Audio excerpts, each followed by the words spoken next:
Remue ménage. Remue ménage.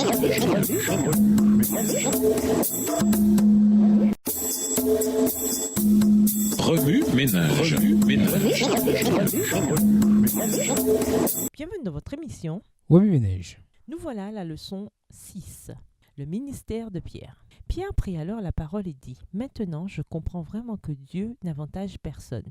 Tout être humain, quelle que soit sa nationalité, qui le respecte et fait ce qui est juste, lui est agréable. » Acte 10, les versets 34 et 35. La lumière de la lune nous guide dans la nuit. Dans la leçon cette semaine, nous voyons que c'est à Pierre que revint la charge de guider la jeune Église.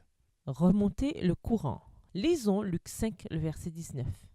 Luc 5, verset 19.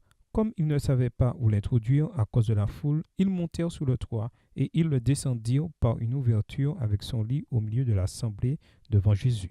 Imaginez que vous observez un groupe de pêcheurs près d'une rivière. Ces pêcheurs remarquent bientôt une personne qui se débat dans le courant et lutte pour nager et respirer. Ils conjuguent leurs efforts pour la sauver. Mais bientôt, ils s'aperçoivent que beaucoup d'autres ont aussi besoin d'être secourus. Ils sauvent des vies, mais en perdent d'autres. Finalement, l'un des pêcheurs décide de remonter le courant pour découvrir pourquoi tant de gens tombent dans la rivière. Une fois en amont, il se rend compte que faute de barrières protectrices, ceux qui viennent près de la rivière pour en admirer la vue tombent carrément dedans. La meilleure solution consiste à construire une barrière protectrice. Cette parabole sur la santé publique que j'ai entendue souvent dans mes cours souligne l'impact des mesures préventives sur la santé et le bien-être des gens. Dans cette parabole, les pêcheurs me rappellent les disciples qui acceptèrent l'appel du Saint-Esprit. J'imagine que les eaux dans lesquelles ils entrèrent pour apporter l'Évangile au monde n'étaient pas toujours calmes. La violence d'Hérode envers l'Église était manifeste. Il fit mourir par l'épée Jacques, le frère de Jean. Puis, quand il vit que cela plaisait aux Juifs, il fit encore arrêter Pierre. Acte 12, les versets 2 et 3. En dépit de leur souffrance et de leur perte, les croyants allèrent de l'avant sous la direction du Saint-Esprit. Le pêcheur qui, dans cette parabole, remonta le courant, me rappelle les 4 hommes qui cherchaient à amener le paralytique à Jésus, mais ils ne savaient pas par où l'introduire.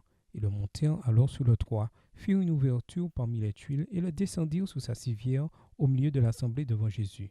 Je les imagine en train de se creuser les méninges pour trouver un moyen d'amener leur ami devant Jésus.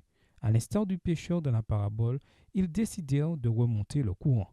Quelle leçon se dégage de cette parabole? Par elle, nous découvrons les disciples répandant l'Évangile ou les hommes qui, avec une grande foi, montèrent sur le toit.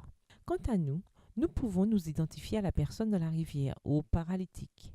Malgré nos différences et l'endroit où nous sommes dans la vie, le Saint-Esprit est à l'œuvre. Il nous guérit et nous accorde des dons et des témoignages à partager. Pierre exprima cette vérité en ces termes.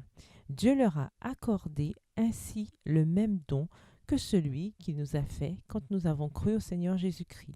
Qui étais-je donc pour m'opposer à Dieu? Acte 11, verset 17. Au revoir. Et à demain si Dieu veut. Remue ménage. Remue ménage.